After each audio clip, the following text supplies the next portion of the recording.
Welcome to part 2 of my introduction to the Roman history course, the course on the historical context for the New Testament and the early church. What we're going to do now is kind of a big picture overview of the Roman emperors through the first century and what was going on during each of their reigns, especially as it applies to the church. And I'm also going to mention with each emperor how the imperial cult, or the idea of emperor worship, develops and escalates throughout the first century. Okay, so here we go. You already know that the first emperor of the Roman Empire is Augustus, and he ruled, depending on whether you begin his reign from 31 BC or 27 BC, he ruled obviously on into the Christian era, which is what we call AD, or CE for the Christian era. And so from now on, all the dates will be AD or CE. Okay, so Augustus rules until 14 AD. Now, remember that in Judea, Herod was hated. Nobody liked him. He taxed the people to death. He did a lot of building and even tried to restore the temple, but the taxation was just too great, and so everyone hated him, and they hated his sons as well. And in 6 AD, his son Archelaus was removed from power, and Judea was reduced in status from a client kingdom to a colony. Judea becomes a colony annexed to Syria.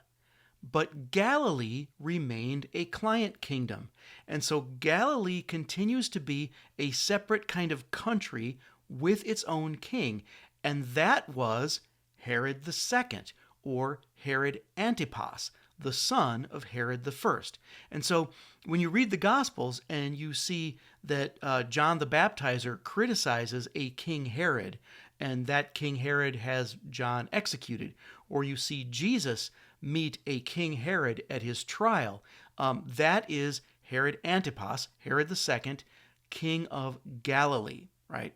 Okay, now, when Augustus became emperor, one of the first things he did was that he got the Senate to declare his great uncle Julius Caesar as having been deified at his death. And in fact, there was a comet that went by, and Augustus pointed to the comet and said, "There he is. That is Uncle Julius becoming a god. The gods have made him one of them upon his death." And so he got the Senate to declare that now Julius Caesar had become a god. Well, what that does is effectively makes Augustus himself a son of a god. And in fact, there was a temple built to Julius Caesar. The first one was destroyed, but then another one was built, and that's the remains of that are still in the Forum. But the point is that now we have a situation where Augustus can claim to be a son of a god, and this right at the same time when the son of the god was born in Bethlehem. So Augustus died on September 14th in the year 14 AD. Why is the date important? Well, because in Luke chapter 3, Luke tells us that Jesus was baptized and began his ministry in the 15th year of the reign of Tiberius. So Tiberius was the next emperor after Augustus. He ruled from 14 to 37 AD, right?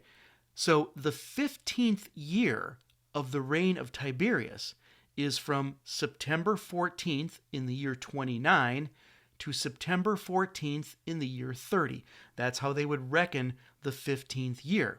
So Jesus begins his ministry sometime in late 29 or early 30, and based on other evidence in the Gospels, it's probably in the first half of the year 30 AD, right? And so that means that if Jesus is born in 5 BC, that he's now 35 years old, right? There's a tradition that Jesus was 30 years old when he began his ministry, but that's because his ministry began in the year 30 AD, and people are assuming he was born in 1 AD. He was not. So he's actually about 35 years old when he begins. Now, Luke says he's about 30, but Luke is not trying to be precise here. Luke is just saying he's a relatively young man compared to what you'd expect for a, traveling rabbi, right? He's about 30 as opposed to being about 70 or 80, and that's Luke's point. It's surprising how young he is for who he was. Okay, so Tiberius became the emperor not because he was the son of Augustus, but because he was adopted by Augustus. And in Roman law, an adult could adopt another adult as his son, and this is what some of the Roman emperors did. Rather than just leave it to chance to see who would succeed them, if they had no heir, they would adopt the man whom they wanted to be the next emperor. They would adopt that man as their son, and then that person would theoretically be the next emperor. So Augustus chose Tiberius to be the next emperor and adopted him as his son and heir, even though Tiberius was already at least middle-aged by that time. Okay, so Tiberius becomes emperor in the year 14 AD.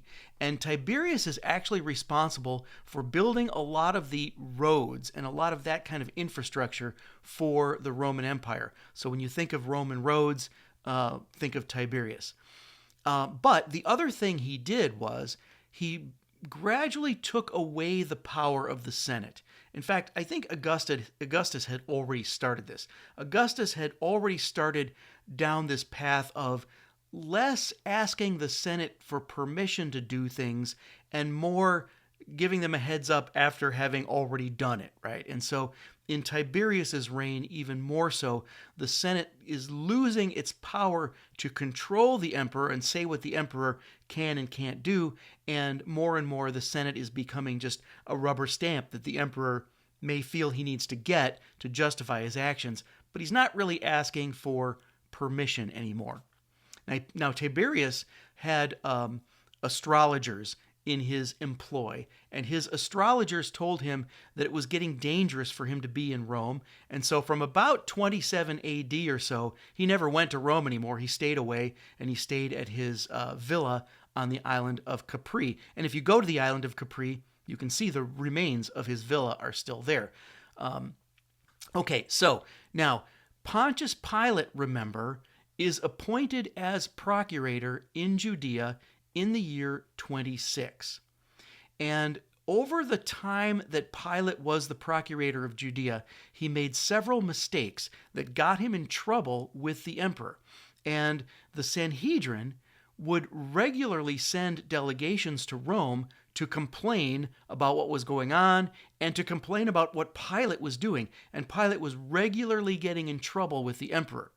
So starting around 32 AD or so, the first thing that Pilate did that was wrong was that he marched into Jerusalem with legions bearing the standards of the emperor. Now, what that means is that these standards are banners that have on them a picture of the emperor, an image of the emperor. And so here comes, the colonizing army marching into Jerusalem carrying banners with an image on them of the emperor who, is on the path toward being worshipped. And so the Jewish people kind of freaked out and complained to the emperor.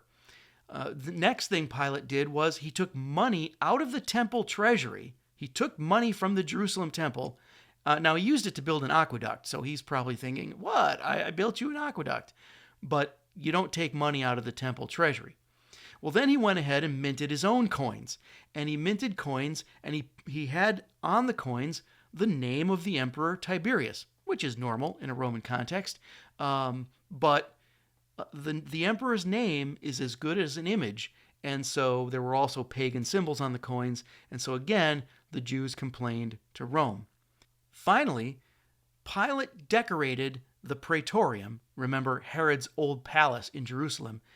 Pilate decorated the main hall of the Praetorium by hanging shields around the perimeter of the hall, and these shields also had the emperor's name on them, which again, name's as good as an image, and so they complained. And in this case, the emperor actually made Pilate take the shields down. There's also a story of a massacre of some Galileans, which is hinted at in the text, and there's evidence of this outside of the Bible too. And so Pilate may have been responsible for that as well.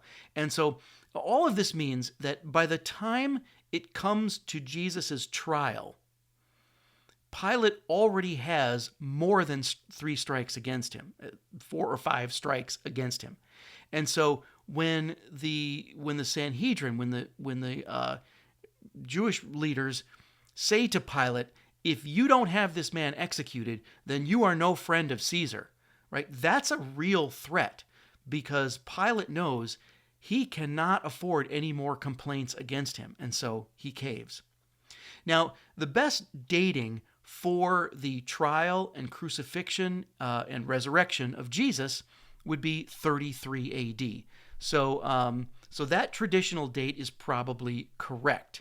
And again, if you watched part 1, you know that the traditional date for the crucifixion is March 25th, although later some Eastern Christians would say April 6th. But at any rate, the event of Jesus' passion, death, and resurrection, we're looking at the year 33. And for the conversion of Paul, probably later in that same year. Paul then meets with Peter and James in Jerusalem in about the year 36. And then in that same year 36, Pontius Pilate is recalled in disgrace to Rome. But Pilate doesn't arrive in Rome until the year 37. And I'll tell you why that's significant in a minute. But in terms of the escalation of the emperor cult, just as Augustus had gotten the Senate to declare Julius Caesar a god after his death, Tiberius did the same with Augustus. And so 3 days after Augustus's death, the Senate declared him a god, and in fact appointed his widow, Livia, as the high priestess of his cult. So now, not only is the dead emperor a god with a temple, but now he has a cult with a priesthood and a high priestess. So Tiberius is also a son of a god, and he started demanding that people call him Lord, and he meant it as a divine title. And again, notice the parallel here. While the emperor in Rome is demanding that people call him Lord, Dominus, at the same time, we have the ministry of Jesus, who is Lord. When Tiberius died in 37, the next emperor would be Caligula. Now, Caligula is a nickname. It's not his actual name. It is actually the Latin word for boot, the military boot that the soldiers wore. And as a little kid, somebody had made him a pair of military boots his size, and he wore them around everywhere. And so people started calling him Boot. And so that's where the name Caligula comes from. Now, he had been adopted, and then his adoptive father murdered his mother, and then he became the ward of the Emperor Tiberius. Now, something I didn't tell you about Tiberius is that he was a sexual predator and a sadist, and he enjoyed torturing people. And so Caligula became, after, by the way, having seen his mother murdered, Caligula became the ward of a man who would abuse him sexually and torture him. And so this kid had no chance. And he is, well known to be one of the craziest emperors Rome had ever had. And on top of everything else, he developed some kind of terminal illness, although we don't really know what that was. And never forget this. The wealthiest people in Rome had indoor plumbing, right? They had water piped into their homes, through pipes. So while most people had to go to the piazza, to the fountain, and get nice, clean, fresh spring water that had just come down from the mountains through the aqueducts, the wealthy people were drinking water that came through lead pipes. And so there's that. Okay, so all of that sort of conspires together, and Caligula was crazy. And if you ever heard that Nero was crazy, boy, he was just trying to keep up, because Caligula was the original OG of crazy. So when Pontius Pilate got recalled from Rome by Tiberius in the year 36, it took him a while to get back to Rome. By the time he got there, the year was 37, and Caligula was emperor, and Pilate didn't stand a chance, and he was exiled. There is an interesting tradition.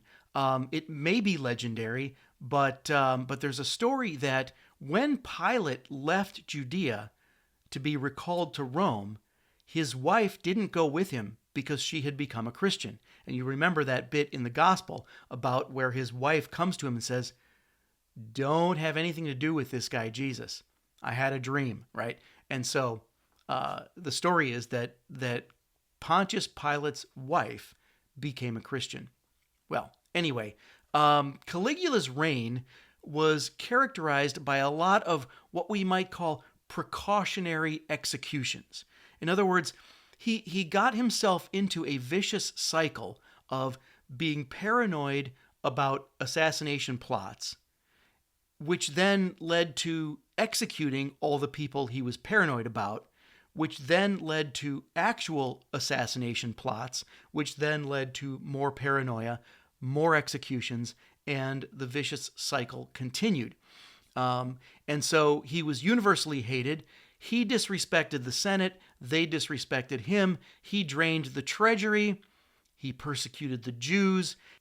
And in fact, it was said that by the end of his reign, Caligula had intended to set up a statue of himself in the Jewish temple in Jerusalem. He never got the chance, though, because he was assassinated. Now, in terms of the escalation of the emperor cult here, the fact that Caligula was putting up statues of himself in temples and intended to do that in the temple in Jerusalem shows that we're now in a place where we're moving from an emperor claiming to be the son of a dead god to an emperor claiming to be a living god. And so we're on that path here. Okay, so Caligula was assassinated in 41, and his successor was going to be his uncle, Claudius.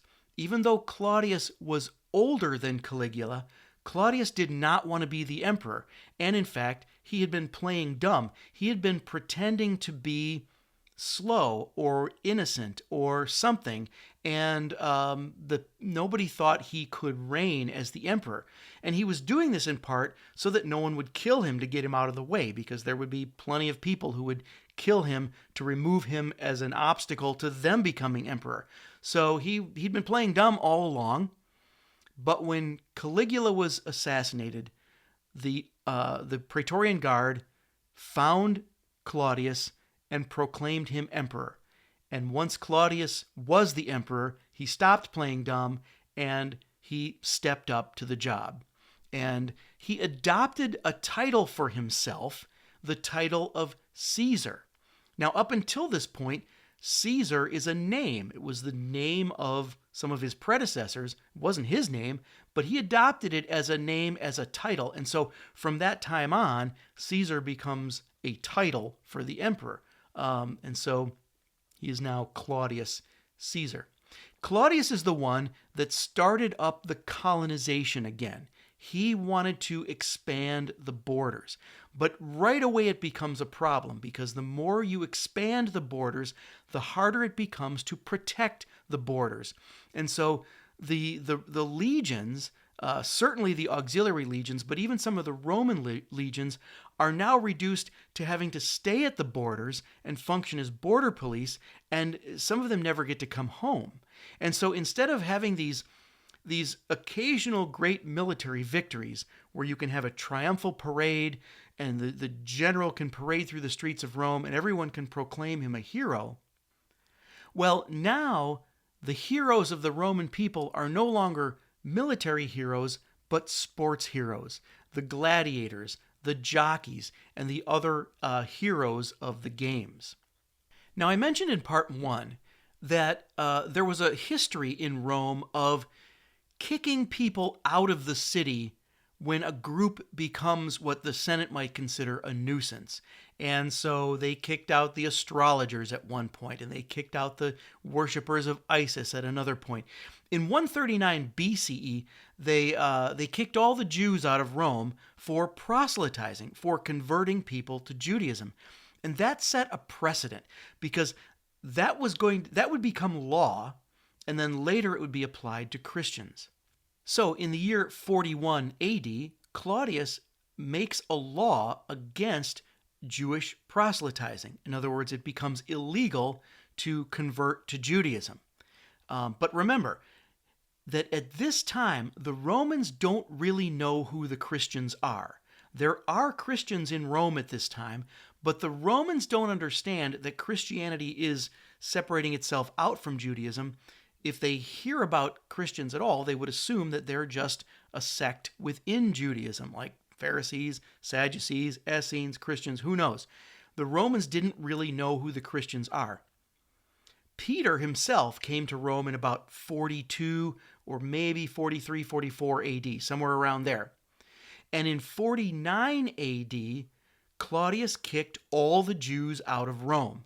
And the Roman historian Suetonius records that the reason Claudius kicked the Jews out of Rome was that there was some drama over somebody named Chrestus.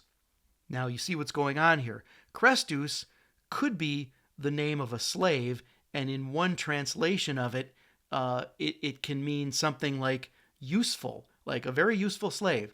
So that's what Suetonius thinks it means. He thinks that there was some slave named Chrestus who was causing drama within the Jewish community, and so they just kicked all the Jews out of Rome. But in reality, this is an argument over Christ going on within the Jewish community, probably with conflict between Jewish Christians and non-Christian Jews. At any rate, Claudius figures that the solution to the problem is to just kick all the Jews out of Rome. And this is why you can read in the New Testament that Paul will meet Priscilla and Aquila, who are from Rome, but they're not in Rome at this time because all the Jews have been kicked out of Rome.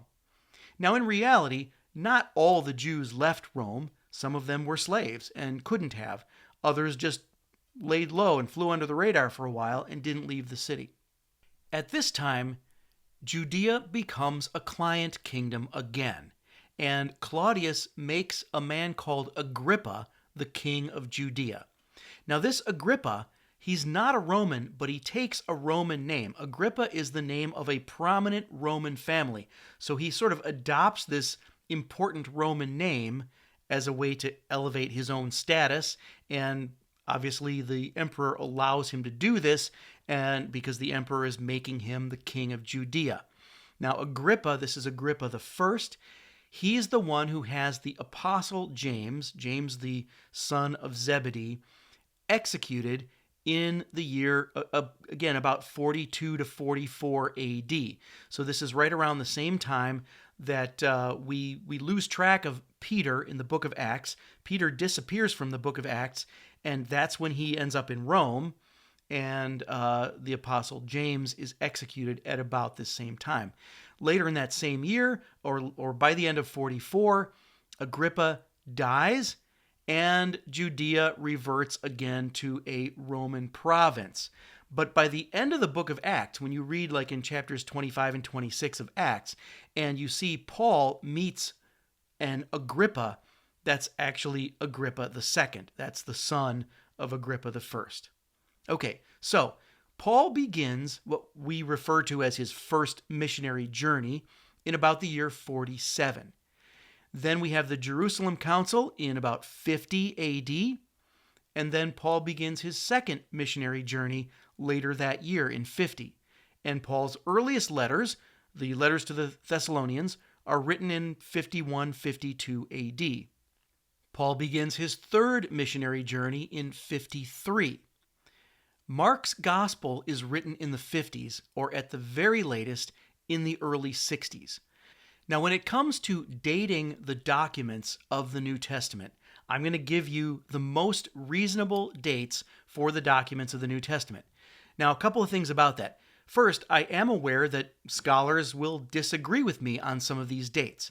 And sometimes that's because they haven't really taken into account the historical context of Roman history at the time or the evidence outside of the New Testament in the early church fathers, right? And so the dates I'm going to give you are the dates that make sense in the big picture, and when you do all the math, everything fits and it all works, right?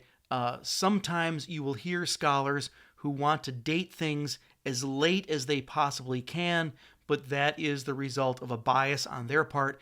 And I will admit up front that my personal bias is to kind of swing the other way and date things as early as possible. When it comes to the Gospels, there are concrete reasons why the Gospels have to be dated the way I'm dating them, and I'll explain those things as I go. So take my word for it. For the moment, Mark's Gospel is written in the 50s of the first century, or at the very latest in the early 60s. Okay, now we come to Nero. Nero was emperor from 54 to 68 AD. And he was only 16 when he took the throne. So at the beginning of his reign, it was actually his mother who ruled and who ran everything and controlled everything. And he didn't like that, and so eventually he murdered his mother. Nero also devalued the coins of Rome. And what that means is that if there's a gold coin that's worth its weight in gold, literally, right, what he would do is he would mix the metal so there's less gold in it, but keep the value the same. And this is the origin of things like, money not being worth what it actually claims to be worth, and inflation and all of that kind of stuff. So he devalues the currency of Rome, and at the same time, he's not paying the military their salaries, so they're getting angry. And in general, in terms of the whole vicious cycle of paranoia and precautionary executions, he tried to live up to the example of Caligula. And so by now it became clear that he had to go. And by this time, often it's actually the emperor's own bodyguard who will decide when the emperor's reign is over, meaning that they will assassinate him. And then they will leave it to the military to decide who the next emperor will be. Sometimes that's going to be just simply whoever claims to be emperor first, or if the generals are all out in the field, whoever gets to Rome first. Sometimes it's that simple. Okay, so we're in the reign of Nero, though. Paul is writing more of his letters that we have in the New Testament, and eventually he gets arrested and imprisoned. And he's first imprisoned in Caesarea, in that port city to the north in the Holy Land. From the years 58 to 60, he's imprisoned in Caesarea, and then he's sent to Rome under house arrest. He's in Rome under house arrest in the years 60 to 62-ish, and that's when he writes his prison epistles of Colossians, Philippians, Ephesians. And yes, I am aware that there are scholars who say that Paul didn't actually write some of these letters, but that is a hypothesis based on supposed internal evidence, and they're not taking into account the fact that there is no evidence outside of the documents in the context for any of this. There were no church fathers who thought that Paul didn't write the prison epistles or even the pastoral epistles. So we are going on the assumption that the church fathers were in a better position to know because they lived a lot closer in time, and we're going to go on the assumption that, yes, Paul did write these letters. Okay, now, James, the other James, is now the Bishop of Jerusalem, and he was martyred in 62, and Paul is in prison. Paul was apparently released from prison for a while, and then he, at some point, wrote the pastoral epistles, and then he was re-arrested and thrown in the dungeon, so no longer house arrest, but now actual in the dungeon awaiting execution. Peter also thrown in the dungeon. Now, In the year 64 AD is the Great Fire of Rome. It started on the 18th of July in 64. And the fire, they couldn't put it out completely for like a week. And Roman writers like Tacitus and Suetonius mention that as a result of this, well, two things. First of all, everybody suspected that Nero had set the fire because he had on his desk the plans for a new palace that was meant to go right in the spot where the land was cleared by the fire. So everybody knew that Nero had set the fire to clear the land for his new palace. But as the Roman historians record, he needed a scapegoat, and so by now the Romans know who the Christians are, and they became the scapegoat. They were blamed for the fire. And so starting at this point, this is the first real intentional persecution of Christians by the Roman government. It's pretty much limited to the city of Rome, but Christians, just by admitting they're Christians, are charged with the crime of arson, and, the equivalent of what we would call terrorism, and they were executed for that crime. Now, for the most part, Christians would have been executed in a place called the Circus of Nero. A circus is an oval horse race track where they had horse races, but they also had other things, exactly the kinds of things you'd expect to see at a circus: animal acts, jugglers, tumblers, all of that kind of stuff, and also public executions. So this particular circus, called Nero's Circus, it was actually, the building of it was begun by Caligula, but it was finished by Nero, so it's called Nero's Circus. This particular circus was built on a hill called the Vatican Hill, and this is where the Apostle Peter was executed. He was crucified upside down in the Circus of Nero, and he was buried in a necropolis, or in a cemetery right nearby on the other side of the wall, outside the bleachers of the circus. And we know where his tomb is. We have always known where his tomb is because it's always been visited by pilgrims. His tomb, to this day, is directly underneath the main altar of St. Peter's Basilica in the Vatican, because the Vatican is named after the Vatican Hill, which was already called the Vatican Hill before Christianity ever came on the scene. And so what happened is when they eventually got around to building St. Peter's Basilica, and this is the second one on that site, they built it intentionally directly over the tomb of St. Peter. St. Paul, because he was a Roman citizen, he got the quick and painless death of beheading, and he was executed somewhere else, in another part of the city, at a place called the Three Fountains. And there's a tradition that says that when they cut off his head bounced 3 times, and that at each of the points where his head hit the ground, a spring bubbled up, a fountain. So it's 3 fountains. Now, in reality, there are Roman records that describe the 3 fountains from before this time. So it's a legend, but you can go there today and you can see the place, 3 fountains, where St. Paul was executed, and there's a church built around the streams. The point is that then Paul was buried in another place on the Ostian Road, the road to Ostia, and where Paul's tomb is where they built the Basilica of St. Paul's outside the walls. And so you can go there to this day, and again, St. Paul's tomb is right there. Now, here's a really important point. Have you noticed that the book of Acts does not include the Great Fire of Rome in 64 and the deaths, the martyrdoms of Peter and Paul? Why is that? There is only one conceivable reason why the book of Acts does not include the martyrdoms of the 2 most important apostles, Peter and Paul. The only possible reason why the book of Acts does not include the deaths of Peter and Paul is because they hadn't happened yet when it was written. That means that the book of Acts was written by the mid-60s in the 1st century.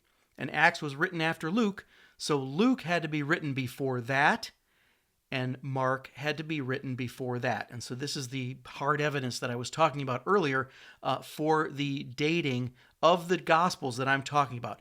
Mark has to be written in the 50s or at the latest in the early 60s because Luke read Mark to write his own Gospel. And Luke has to be written before Luke wrote Acts. And Acts has to be written before the deaths of Peter and Paul. I'll talk about Matthew and John in a bit, but you get the idea. Okay, so now Peter and Paul have both been martyred and buried in the city of Rome in the somewhere around the mid-60s. In the year 66, war breaks out in Judea, and this is the Jewish war against the Romans, and that faction, that political party that's a sort of quasi-military group called the Zealots. They were born out of the rebellion over Quirinius' census. They now rebel and are conducting guerrilla warfare against the Roman legions in Judea, and it comes to full-on war in the year 66. And that war lasted until 70. Well, it lasted longer, but in the year 70, that's when Jerusalem was sacked and the temple was destroyed.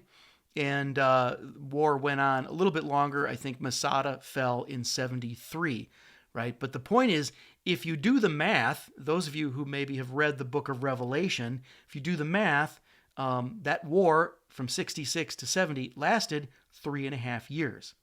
And I'm actually not saying that the book of Revelation predicted the war. I'm saying that John wrote the book of Revelation after the war and is looking back on it, describing it in symbolic language. If you want more on that, you can check out my book, The Wedding of the Lamb, which is all about the book of Revelation. Okay, well, in the year 68, the Senate sentenced the emperor to death, but he didn't wait for them to carry out that order. He committed suicide.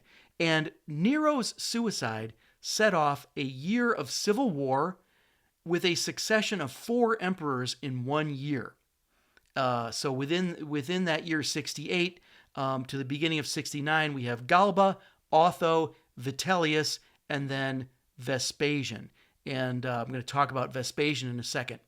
But in terms of the escalation of the emperor cult, by the time of Nero, Nero considers himself, at least, a full-on living god. And he had a statue built, a statue of himself in the image of the sun god, a golden statue, something like 4 stories high. And it was called the Colossus. And people referred to this statue as the Colossus, which, is just a word that means the really huge thing. And the reason why the Colosseum will be called the Colosseum is because it's about to be built next to the Colossus. And so that's why the Colosseum is called the Colosseum. In that sense, the word Colosseum means the place by the really big thing. But notice, so far the Colosseum hasn't been built yet. So while Christians have died in Rome under Nero and at other times, they're not dying in the Colosseum yet. They will. But at this point, they are being executed in the circuses, and especially the circus of Nero, which, again, as I said, is now the site of St. Peter's Basilica in Rome. With all of the drama that was going on in Rome and this quick succession of 3 emperors in a row, boom, boom, boom, there comes a point where, as I hinted earlier, it's going to be a race to Rome. Like whatever Roman general can get to Rome first and claim to be emperor is going to be the next emperor. And so the general of the Roman troops laying siege to Jerusalem, this is Vespasian. He leaves the siege to go back to Rome and claim the throne, and he will become the next emperor. Vespasian will be emperor from 69 to 79 AD. Now, when he leaves the front, he leaves his son Titus in charge, and he says to Titus, whatever you do, don't destroy their temple. Well, Jerusalem is is breached, and Titus absolutely did destroy the temple. Now, it's interesting because there were no Christians in Jerusalem at this time. The Christians had fled. Remember that passage in the Gospels where Jesus says, when you see the abomination of desolation coming, right, head for the hills. Now, normally, if you see the siege armies of a pagan nation coming to you and you're in Jerusalem, what you do is go inside the city walls and barricade yourself in. And that's what most of the citizens of Jerusalem did. Here come the Roman armies. Get inside the wall, close the doors. The Christians remembered what Jesus said. When you see it coming, head for the hills. They got out and they left, and so they weren't there. So the walls are breached and the temple is destroyed in the year 70 A.D. And Vespasian becomes the next emperor. And during the reign of Vespasian, the Gospel of Matthew was probably written in the 70s, maybe in the early 80s, but probably in the 70s. And Matthew has both Mark and Luke in front of him as he's writing his gospel. Also written about this time is something called the Didache, which is the first Christian document that we have outside of the New Testament. It's extremely important because it's almost a companion to the Gospel of Matthew. If you think of it as the first church order manual, or almost like kind of a book of discipline for the early church. So the Didache is written at about this time also, right? Now, Vespasian is the one who started to build the Colosseum. He left the statue of Nero up, and so for a while, the Colosseum was next to the Colossus, and that's why it's called the Colosseum. Where do you think he got the money to build the Colosseum? The Colosseum was paid for with the spoils of war in Judea. And so everything these next three emperors do is paid for with the spoils of war in Judea and, the money stolen from the temple treasury and all of that. And so in terms of the escalation of the emperor cult, right, people may have hated Nero, but after he's gone, there's still a statue of him as a god, and people may stop calling it Nero and they may call it the sun god, but you see, we're still blurring the lines between emperor and deity. Okay, in 79 AD, Vespasian died, and his son Titus, who had destroyed the temple, he became the next emperor, and Titus was emperor from 79 to 81. During his reign, the Colosseum was finished and dedicated in about 80 AD, and again, Christians will die in the Colosseum, but later, a little bit later. When Titus died, his brother set up for him a triumphal arch to commemorate his death. And in the vault of the arch, there's a sculpture of Titus becoming a god, being brought up into the divine realm by the other gods. And so again, Titus is declared a god after his death.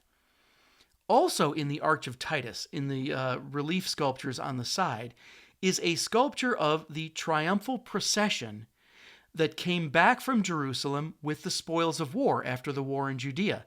And you can clearly see, you can Google it, you can clearly see in this parade where they're showing off the spoils of war, you can clearly see the menorah from the temple in Jerusalem. There's also a square shape that some people have said is the Ark of the Covenant. Others say it's the table of showbread, but there's clearly something square they're carrying back into Rome as well. But the point of all this is that, this is a tradition that the Romans had. When they came back from war victorious, they had a parade, a triumphal parade where the heroes of the war would wear the laurel wreath crown of victory, their version of the Olympic medal, and they would literally have floats where they would display the spoils of war and also put on display the royal families of the conquered nations in chains to show their subjugation. And often they were released after that, but they had to be humiliated first.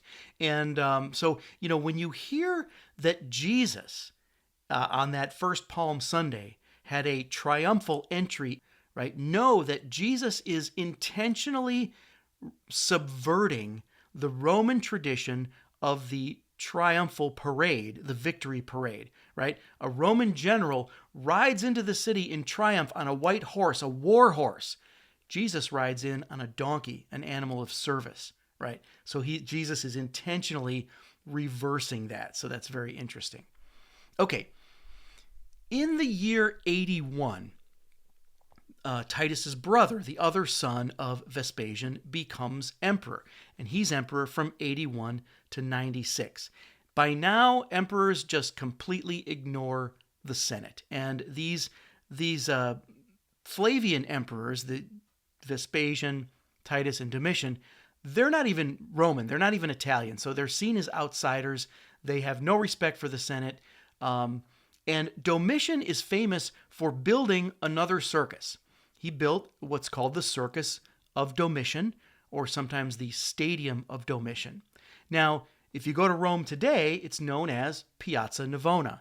It's one of the most popular piazzas to go to and hang out and eat food, and it really is a very circusy atmosphere. You can have your caricature drawn, you can buy art, you know, people are selling trinkets and souvenirs and flowers, and it's a very festive atmosphere, except it's holy ground because Christians died there.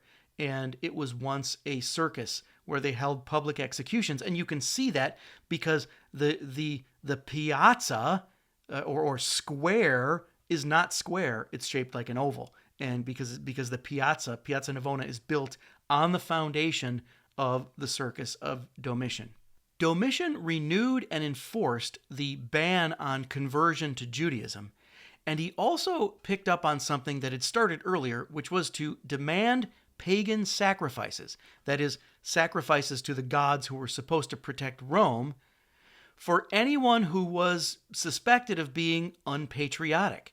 So the pagan sacrifice becomes a test of patriotism, and anyone who is suspected of a lack of patriotism could be commanded to make a pagan sacrifice to show their loyalty to the emperor.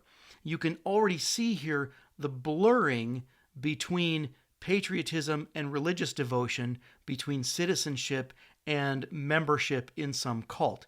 This is something that had always existed. And when you think about what's coming in terms of what Constantine is going to do in terms of legalizing Christianity, there is a myth out there that Constantine created a union of church and state that later had to be separated. And that, unfortunately, is actually the opposite of the truth. Constantine actually would one day create or invent the separation of church and state so that he could institute religious freedom. It is not Constantine who made Christianity the official religion of the Roman Empire. All he did was legalize Christianity, and he did it in the context of giving religious freedom to everyone, right? Okay, so the point of that is that before the time of Constantine, religion and government were always intertwined. Just look at the Old Testament, the way in which the people of Israel were originally not supposed to have a king because God was their king, right? And so religion and government were always intertwined. In every human culture before the Emperor Constantine, religion and government were together. And so what you get in the Roman Empire before Constantine, when Christianity is still illegal, what you get is that the accusation that people refuse to worship the gods who are supposed to protect Rome, well, that is an act of treason. That is being unpatriotic. And so we start to see in Roman documents the charge of atheism applied to people who are considered unpatriotic. And in the 90s, Domitian will renew persecution against the Christians, and he will even have members of his own family executed on the charge of the crime of atheism. And basically, atheism here means you don't worship the right gods. Of course, they're not really atheists. They're Christians and Jews. But the point is, they're not worshiping the Roman gods, the gods the emperor wants them to worship. And so that's considered antisocial behavior and sedition against the throne. And so by now, we don't even need the charge of arson to execute Christians. By now, no crime other than the name of Christian is needed, because to admit that you are a Christian is to basically admit to the capital offense of atheism.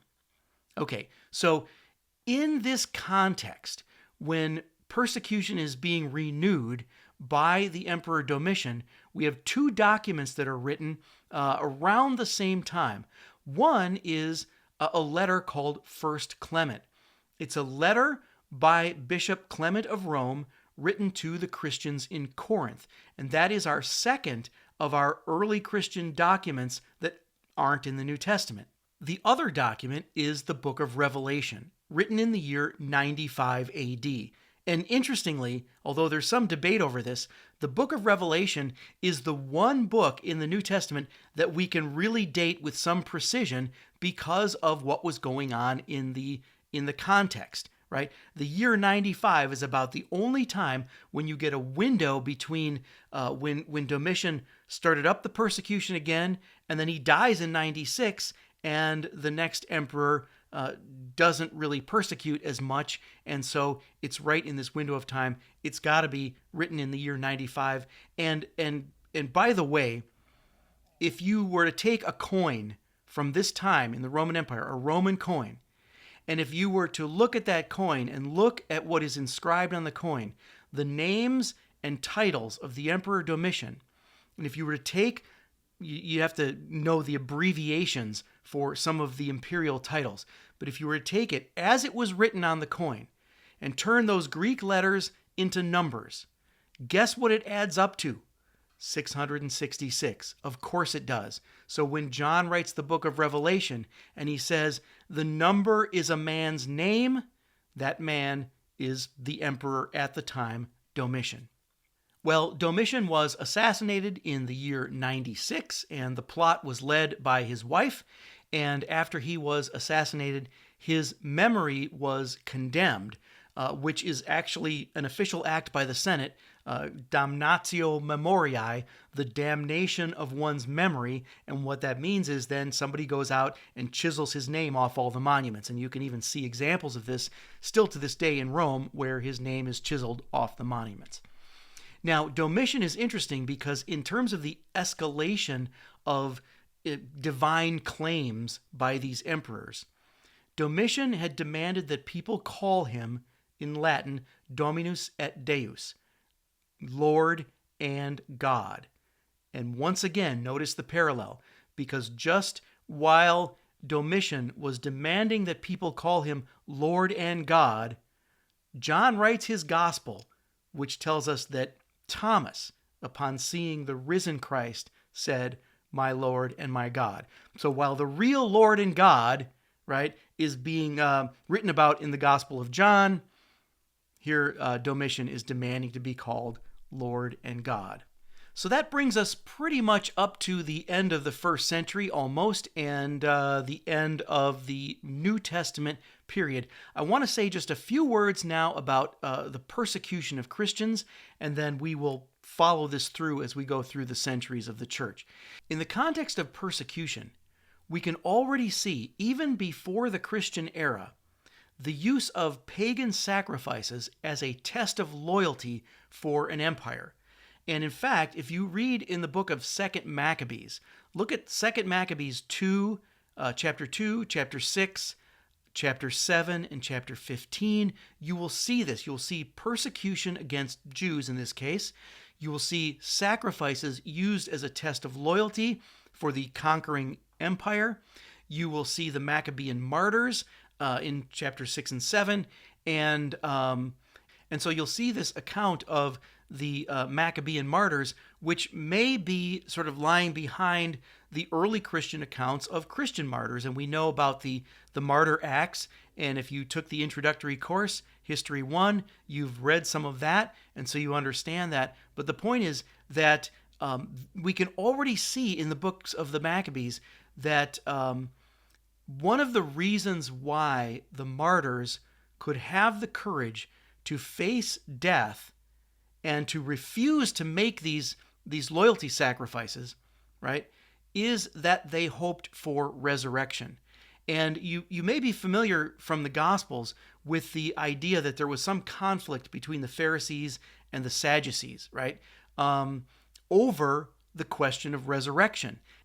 And it seems as though the Sadducees didn't really believe in much of an afterlife. They certainly didn't believe in the resurrection, but the Pharisees did.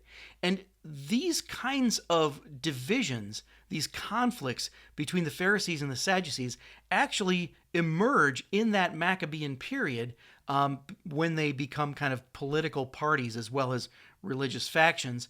But the point is, notice how the Maccabean martyrs and then later the Pharisees will understand resurrection. Notice also how they understand the afterlife, in the sense that once a person has died, they can intercede for the living, right? In fact, in 2 Maccabees 12, Judas Maccabeus actually makes an atoning sacrifice for people who are already dead, for his soldiers who are already dead. He makes a sacrifice for them, which anticipates the early Christian practice of masses for the dead. So check out 2 Maccabees 12 and also chapters 7 and 8. Anyway, the point is to sort of demonstrate that the conflict that you see in the Gospels between the Pharisees and the Sadducees goes all the way back to this period and has a lot to do with this idea of resurrection. Now, at first, the Sadducees had all the power, and they were the priestly families, the aristocratic families. They're seen as the descendants of Aaron and the Levites, and they are also the diplomats in terms of relations with other nations, but that is going to make them become collaborators with the Romans, right? They'll also be the military leaders back when Israel was allowed to have a military, and they obviously controlled the temple. So in the Roman era, they are the wealthy classes and the collaborators with the Romans. And so the Pharisees are seen more as the party of the people. The Pharisees tended to be anti-Roman. And notice in the Gospels, the Pharisees are not involved in the trial of Jesus. It's not an accident that the Pharisees are not mentioned at that point. The Pharisees are not involved in the trial of Jesus, and we know of at least a couple of Pharisees who were followers of Jesus, like Nicodemus. Interestingly, the Sadducees were the sort of sola scriptura faction. They accepted only the Torah. But the Pharisees accepted also tradition as a way to interpret the Torah, which is what the early Christians would do, right? And of course, it's the Pharisees who would evolve into the rabbis, because after the destruction of the temple in 70 A.D., right, the Sadducees were abolished and eventually died out. And, also the fact that the Sadducees didn't really teach any hope for a resurrection in the afterlife, that whole movement dies out. The Pharisees, on the other hand, they did teach the resurrection, which is what the Christians pick up on, of course. The Pharisees become the rabbis of rabbinic Judaism, and obviously Christianity becomes Christianity. So when you're reading the Gospels, keep these things in mind, and keep in mind that there is a political subtext to the conflict between the Sadducees and the Pharisees, that there is already a history of persecution and martyrdom, and that one of the aspects of persecution is this concept that you can make people or try to coerce people to make pagan sacrifices as a test of patriotism and loyalty. Okay, thanks for hanging out with me for almost an hour here in part 2 of our introduction to Christianity and culture in the early church.